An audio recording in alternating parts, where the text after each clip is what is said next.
হ্যাঁ এটা করছো? আরে না এইটা বাচ্চা খবর খবর খবর। আরে কোথায় তোরা মনিকে নিয়ে আয়। মাশাআল্লাহ আমার ছেলে পছন্দ হয়েছে। ছোট মানুষ বাচ্চা মানুষ তো বুঝতে পারে নাই। বলছে যে মেয়ে আমাদের পছন্দ হয়েছে, বিয়ে শাদীর ব্যাপারটা দেরি করতে চাইতেছি না, কারণ ছেলে মাত্র 2 মাসে ছুটি নিয়ে আসছে, একদিনও নষ্ট করতে চায় না সময়। সরি আমি এখনই পরে নিয়ে আসতেছি। তাই আমাকে কিন্তু অনেক ভালোবাসতে হবে। ভালোবাসি, অনেক ভালোবাসে ফেলেছে। আমি একটু এমনই। কেমনটাই সুন্দর, কেমনই থেকো, শুরুতে যেমন পেয়েছি চেষ্টা এরকম থেকো।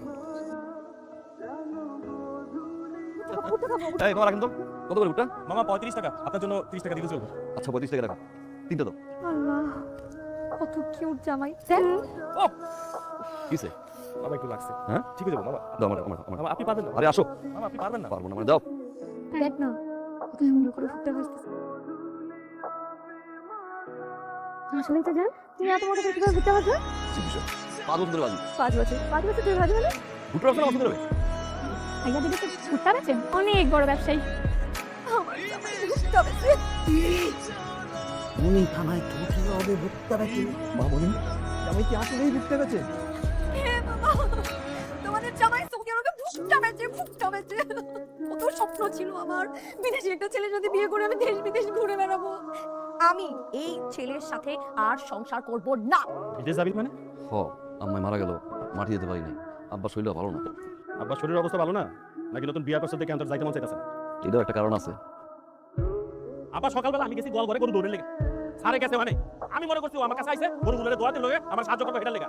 ও মা ও আমারে কয় ওরে ওর খাবার বুঝাই দিতে, আমি কি কামলা ওরে ওর খাবার বুঝাই দিব? মিথ্যা কথা বলতেছ ভাইয়া। খালি খাবার না তো আব্বা, ও কইতাছে ওরে সমস্ত সয় সম্পত্তি বুঝাই দিতে, আমার ওর টাকা করা, বাড়ি ওর টাকা করা, আপনার চিকিৎসা ওর টাকা করা, এগুলোকে আমি কিছু না, আমি কি কামলা আব্বা? আরে কি বল ভাই, একেবারে মিথ্যা। বাবা তুমি কি বলতে আসছো আমাদের বলো তো? আমি তো মনির সাথে দেখা করতে চাচ্ছিলাম। এই এই এই আমাদের মনি তোমার সাথে দেখা করবে না।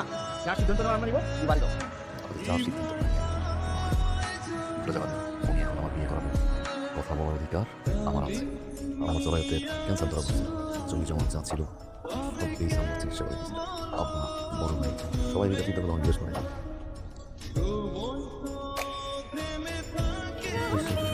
ভাই ভাই তোমার তো ডেট হচ্ছে 11 তারিখ আগের মাসে, তুমি 27 তারিখে টিকিট কাটলাম।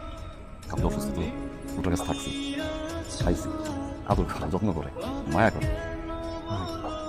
তুমি ভালো আছো তো? ভালো আছি, সত্যিকার কথা ভালো আছি, সামান্য